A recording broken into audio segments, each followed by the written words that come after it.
الحمد لله رب العالمين والصلاة والسلام على سيد المرسلين وعلى آله وأصحابه أجمعين أما بعد فأعوذ بالله من الشيطان الرجيم بسم الله الرحمن الرحيم سبحان الذي أسرى بعبده ليلا من المسجد الحرام إلى المسجد الأقصى الذي باركنا حوله لنريه من آياتنا إنه هو السميع العليم صدق الله العظيم. برادران اسلام، معراج کا جو واقعہ ہے جس میں بہت ساری نشانی نبی صلی اللہ علیہ وسلم کو دکھائی گئی، اس کی طرف اشارہ کیا گیا ہے. واقعہ جو معراج کا واقعہ ہے، اس کے بارے میں بہت سے لوگ اس طرح کی باتیں کرتے ہیں جو سراسر خرافات ہیں کہ آپ کی یہ معراج جسمانی تھی یا روحانی تھی. قرآن مجید کے یہ الفاظ جو آیت میں نے آپ کے سامنے سورہ بنی اسرائیل کی یا سورہ اسراء کی تلاوت کی ہے، اس میں یہ فرمایا گیا سبحان الذی اسری بعبدہ، پاک ہے وہ جو لے گیا اپنے بندے کو. اپنے بندے سے مراد یہاں محمد صلی اللہ علیہ وسلم. تو لے جانے کے الفاظ نہیں آتے اگر جسمانی معراج نہ ہوتی، اور پھر روحانی معراج کوئی کمال نہیں ہے. یہ انسان جب خواب میں ہوتا ہے تو اس کی روح پتہ نہیں کہاں کہاں اس کے خیالات جاتے ہیں، روح اس کی جاتی ہے، اور بہت ساری چیزوں کو انسان خواب میں دیکھ لیتا ہے. مکہ دیکھ لیتا ہے، مدینہ دیکھ لیتا ہے، امریکہ ہو کر آ جاتا ہے وہ خواب کے ہی اندر. اس میں صاف صاف جسمانی معراج کا ذکر ہے، اور اسی وجہ سے یہ کارنامہ ہے. آگے فرمایا اس میں لیلا من المسجد الحرام الى المسجد الاقصى الذی، ایک رات مسجد حرام سے مسجد اقصی تک. بارکنا حولہ لنریہ من آیاتنا، جس کے ماحول کو اس نے برکت دی ہے تاکہ اسے اپنی کچھ نشانیوں کا مشاہدہ کرے. یعنی اس سفر سے جو معراج کا سفر ہوا ہے، اس سے نبی صلی اللہ علیہ وسلم کو کچھ نشانیوں کا مشاہدہ کرانا تھا. اور اس سفر میں اللہ کے رسول صلی اللہ علیہ وسلم کا جو سفر کا آغاز ہوا ہے، جبرائیل امین علیہ الصلوۃ والسلام آپ کے پاس تشریف لاتے ہیں. براق جس سواری کو کہا جاتا ہے اس پر آپ اس پر سوار ہوتے ہیں، اور انتہائی تیز رفتار وہ سواری تھی. پھر آپ مسجد اقصی تک پہنچتے ہیں اور انبیاء کی امامت ہوتی ہے. انبیاء کی امامت کے بعد پھر آسمانی دنیا کا سفر شروع ہوتا ہے، اور اللہ تعالیٰ سے ہم کلامی کا شرف حاصل ہوتا ہے. اللہ تعالیٰ سے ہم کلامی کا جو شرف حاصل ہوا ہے آپ کو، اس موقع پر جبرائیل امین علیہ الصلوۃ والسلام بھی ایک مقام پر پہنچ کر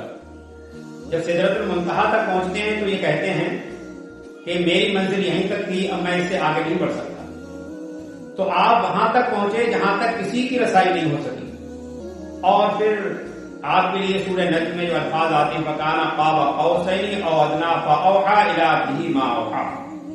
یعنی آپ اللہ تعالیٰ سے بہت زیادہ قریب ہوئے ہیں اس سفر کے اندر. اس سے زیادہ قربت کے بارے میں ہم سوچ نہیں سکتے. تو یہ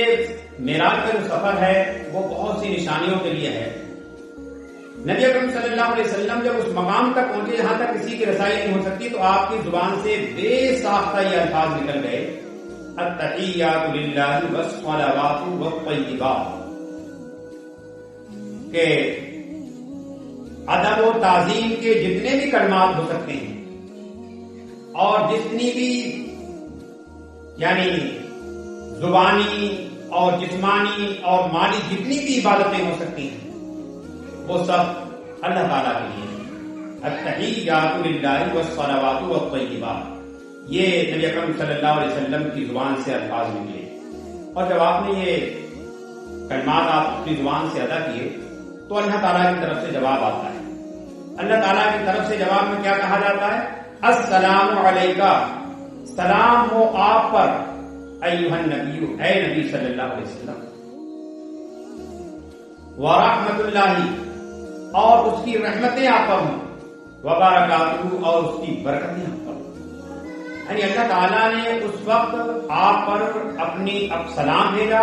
اور آپ پر رحمتوں کی بات کہی اور برکتوں کی بات کہی، یعنی آپ پر رحمت اور برکت بھی بھیجی اس موقع پر۔ تو اللہ تعالیٰ خود جب نبی صلی اللہ علیہ وسلم کو سلام فرما رہا ہے، آپ پر رحمتیں نازل فرما رہا ہے، برکتیں نازل فرما رہا ہے، تو یہ بہت ہی عظیم اور بڑا مقام ہے۔ اور پھر اس موقع پر جب یہ ہم کلامی یعنی مکالمہ ہو رہا تھا، نبی اکرم صلی اللہ علیہ وسلم کے قربان جائیں کہ آپ اپنی امت سے کس قدر انسیت رکھتے تھے، کس قدر اپنی امت سے لگاؤ رکھتے تھے، کس قدر اپنی امت سے محبت فرماتے تھے، تو اس موقع پر بھی آپ نے امت کو یاد رکھا ہے۔ آپ کے فوراً دل میں یہ خیال آیا کہ اللہ تعالیٰ نے میرے اوپر تو سلام بھیج دیا، رحمتیں بھیج دی، برکتیں بھیج دی، لیکن میری امت یہاں پر رہی۔ تو آپ نے فوراً اس میں ایڈ کیا السلام علینا وعلی عباد اللہ الصالحین، سلام ہو ہم پر اور اللہ کے جتنے بھی نیک بندے ہیں، صالح بندے ہیں، ان سب پر اللہ تعالیٰ کا سلام۔ اور سلامتی اگر کسی پر اللہ تعالیٰ کی طرف سے ہو جائے تو سمجھ لیجئے کہ پھر وہ واقعہ آپ کو یاد ہوگا کہ ابراہیم علیہ السلام کو جب نمرود نے آگ میں ڈالا تھا تو اللہ تعالیٰ نے اس آگ کو سلامت ہونے کا حکم دیا تھا، سلامتی کا حکم دیا تھا کہ سلامتی بن جائے ابراہیم علیہ السلام کے لیے۔ ابراہیم علیہ السلام نے بعد میں جو واقعہ یعنی جو آگ کے میں ڈالے جانے کا جو واقعہ پیش آیا تھا، اس کے حالات جو بیان کیے، اس کے بارے میں روایات میں آتا ہے کہ ابراہیم علیہ السلام نے یہ کہا کہ مجھے جتنی راحت، جتنا سکون جب مجھے آگ میں ڈالا گیا اور اللہ تعالیٰ نے اس کو سلامتی بنا دیا، اس وقت مجھے جتنی راحت ملی ہے پوری زندگی میں اتنا سکون اور اتنا راحت میسر نہیں آیا۔ تو آپ اندازہ کر سکتے ہیں کہ اللہ تعالیٰ جس کو سلامتی اللہ تعالیٰ جس کے اوپر بھیج دے تو پھر اس کے قسمت کا کیا کہنا۔ تو اللہ تعالیٰ نے نبی صلی اللہ علیہ وسلم پر سلامتی بھیجی اور پھر نبی صلی اللہ علیہ وسلم نے اپنی پوری امت پر اس موقع پر سلام فرمایا ہے، سلامتی بھیجی ہے۔ تو پوری امت کی سلامتی کس بات میں ہے وہ ہم ذکر کریں گے انشاءاللہ۔ تو اس موقع پر فرشتوں کی طرف سے یہ کہا گیا اشہد ان لا الہ الا اللہ واشہد ان محمدا عبدہ ورسولہ، کہ میں گواہی دیتا ہوں کہ اللہ کے سوا کوئی معبود نہیں، اور محمد صلی اللہ علیہ وسلم کی بھی گواہی دیتا ہوں کہ محمد صلی اللہ علیہ وسلم اس کے بندے اور رسول ہیں۔ تو یہ تشہد ہے جس کو ہم نماز میں قاعدے میں جب بھی بیٹھتے ہیں، 2 رکعت والی نماز ہو تو ایک مرتبہ ہم قاعدہ اخیرہ ہی ہوتا ہے اس میں پڑھتے ہیں، اور جب جو 3 رکعت والی نماز ہوتی ہے تو ہم 2 قاعدے کرتے ہیں، دونوں میں ہم اسے پڑھتے ہیں، اور 4 رکعت والی نماز جب ہماری ہوتی ہے تو اسے ہم 2 مرتبہ اس میں بھی پڑھتے ہیں، چاہے نفل نماز ہو، چاہے سنتیں ہم پڑھ رہے ہوں، چاہے ہم فرض پڑھ رہے ہوں، چاہے ہم وتر پڑھ رہے ہوں، ہر نماز میں ہم تشہد پڑھتے ہیں۔ جس کے یہ الفاظ ہیں یہ اتنے پسند آئے کہ ان کو نماز کے اندر ظاہر کر دیا گیا، نماز کے اندر اس کو پڑھنے کا حکم دے دیا گیا۔ حدیث کا آپ مطالعہ کریں گے، حدیث کا مطالعہ کریں گے تو اس کے الفاظ میں کچھ تھوڑا بہت فرق ملے گا، وہ ایک الگ بات ہے، لیکن یہ تشہد ہے تو یہ وہ مکالمہ ہے، وہ صفات نامہ ہے جو اللہ کے رسول صلی اللہ علیہ وسلم نے اللہ کے حضور پیش کیا تھا معراج کے سفر میں، اور پھر اللہ تعالیٰ کی طرف سے جو جواب آیا اور اس پر آپ نے کچھ امت کے لیے الفاظ ایڈ کی۔ یہ ہمارے لیے بھی خوش قسمتی کی بات ہے اگر ہم اس بات کی گواہی دیتے ہیں اشہد ان لا الہ الا اللہ واشہد ان محمدا عبدہ ورسولہ۔ تو یہ واقعہ پیش آیا اس موقع پر، اور اسی موقع پر آپ کو بہت ساری نشانیاں دکھائی گئی، آپ کو جنت کی سیر کرائی گئی، جہنم بھی آپ کو دکھائی گئی کہ جہنم میں کس طرح سے لوگ اور کس کن خطاؤں میں لوگ یہاں پر ڈالے گئے ہیں اور وہ یہاں پر جل رہے ہیں، کس طرح سے جہنم ان کے لیے پریشانی کا باعث بنی ہوئی ہے، کتنی مسائل وہاں پر ہیں، وہ سارے دکھائے گئے، اور پھر جنت کے بارے میں بھی دکھایا گیا کہ جنت میں کس طریقے سے آرام ہوں گے، اور حضرت عمر رضی اللہ تعالیٰ کا گھر بھی آپ نے اس موقع پر دیکھا تھا، حضرت بلال رضی اللہ تعالیٰ کی قدموں کی آہٹ بھی آپ نے اس موقع پر سنی تھی، اور ان سے بعد میں پوچھا تھا کہ اب آپ کا وہ کون سا عمل ہے جس کی وجہ سے آپ یہاں تک آپ کی آواز میں نے وہاں پر معراج کے سفر میں سنی، آپ کو اپنا گھر بھی دکھایا گیا کہ یہ آپ کا مقام ہے۔ تو یہ ساری چیزیں پیش آئی۔ بہت سے انبیاء علیہ السلام سے آپ کی ملاقات ہوئی، ان سے دعا و سلام ہوا، آدم علیہ السلام سے آپ کی ملاقات ہوتی ہے، حضرت ابراہیم علیہ السلام، حضرت اسماعیل، عیسیٰ علیہ السلام، یوسف علیہ السلام، حضرت ادریس علیہ السلام، ان انبیاء علیہ السلام سے، جلیل القدر انبیاء علیہ السلام سے آپ کی سفر میں ملاقات ہوتی ہے۔ حضرت موسیٰ علیہ السلام سے جب ملاقات ہوتی ہے اور وہ بتاتے ہیں کہ میری امت پر 50 وقت کی نماز فرض کر دی گئی ہے، تو کہتے ہیں جاؤ اللہ تعالیٰ سے اس کو مختصر کراؤ، اور پھر کئی مرتبہ آنا جانا ہوتا ہے اور اس کے بعد 5 وقت کی نماز فرض ہو جاتی ہے۔ تو جتنی بھی عبادتیں ہیں، جتنے بھی عبادات کو حکم دیے گئے ہیں وہ سب اس زمین پر دیے گئے ہیں، لیکن نماز کو وہ مقام اور مرتبہ حاصل ہے، وہ عظمت حاصل ہے کہ اس کا حکم اور اس کی فرضیت عرش پر بھی ہے۔ جب نبی اکرم صلی اللہ علیہ وسلم وہاں پر تشریف لے گئے، اس موقع پر امت پر 5 وقت کی نماز فرض ہوئی ہے، تو نماز کو وہ مقام بھی حاصل ہے، اور اسی لیے اللہ کے رسول صلی اللہ علیہ وسلم نے نماز کے بارے میں کہا کہ الصلاۃ معراج المؤمنین، نماز مومن کی معراج ہے۔ نماز کے جو اذکار ہیں، ثنا ہے، سورہ فاتحہ ہے، اور پھر جو رکوع اور سجدے کی تسبیحات ہیں، سجدے سے رکوع سے جب ہم کھڑے ہوتے ہیں، یا پھر تشہد ہے اور اس کے بعد کے جو درود شریف کے جو الفاظ ہیں، پھر دعا ہم پڑھتے ہیں، ان ساری چیزوں کا اگر مفہوم ہمارے ذہن میں ہے تو ہمیں پتہ چلے گا، ہمیں اندازہ ہوگا کہ واقعی میں نماز مومن کی معراج کس طریقے سے۔ اور جب انسان اپنے آپ کو حاضر رکھتے ہوئے اور دنیا و معاملہ سے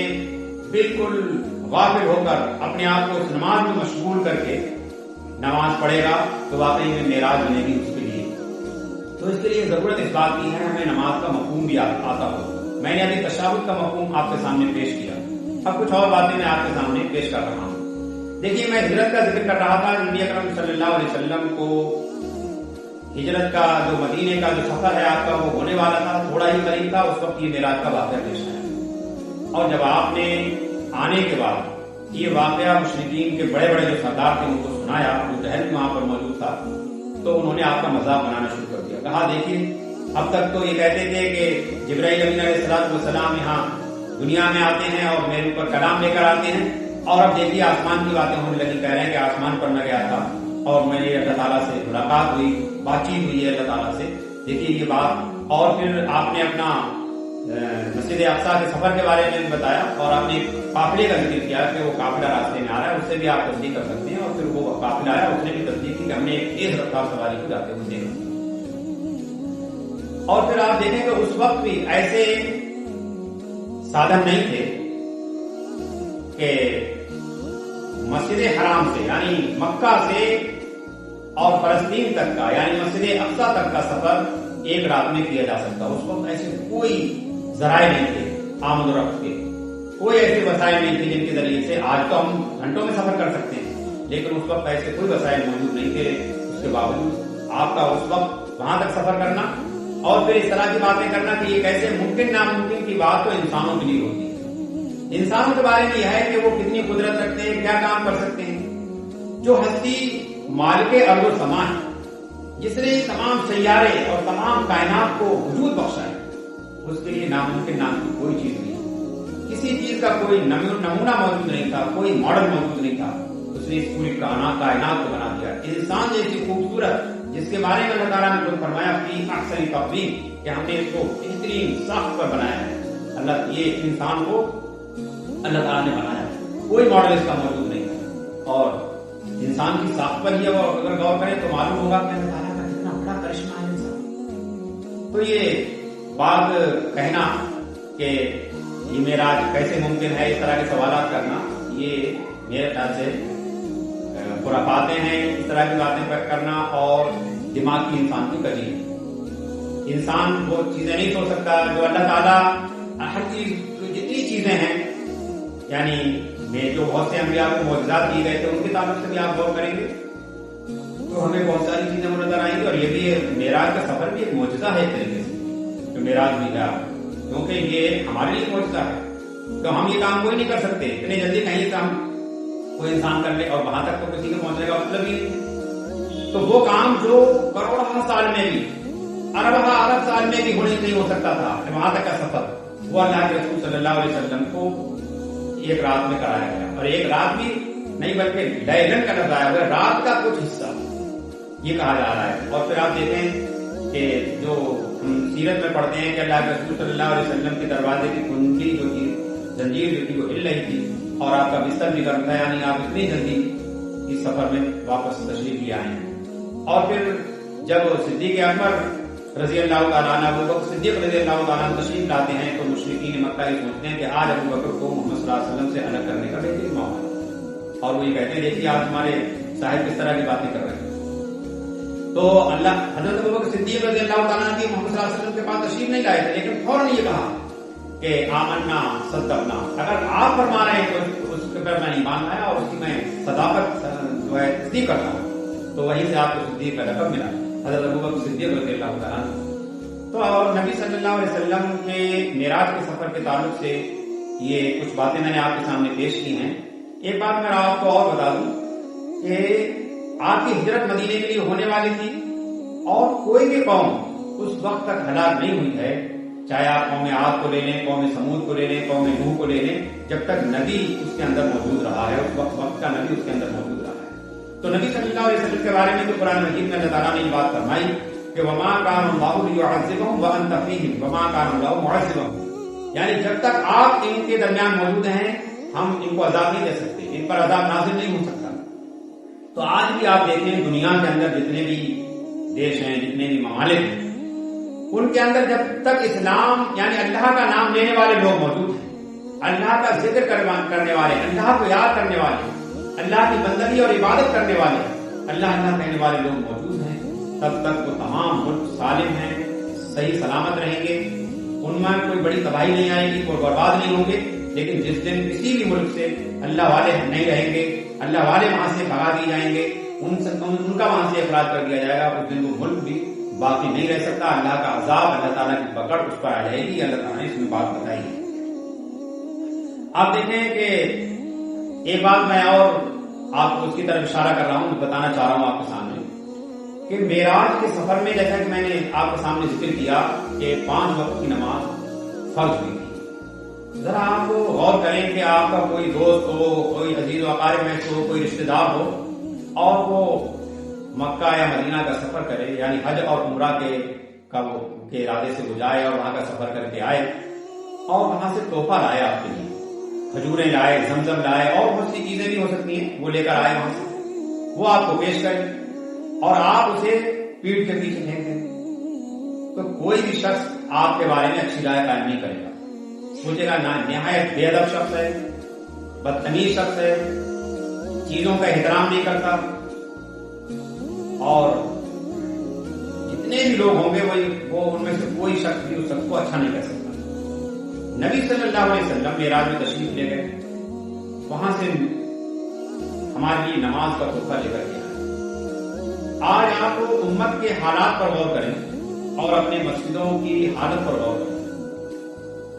تو 75% سے زیادہ امت کے افراد نے آج اس تحفے کو جو نماز کی شکل میں محمد صلی اللہ علیہ وسلم نے دیا تھا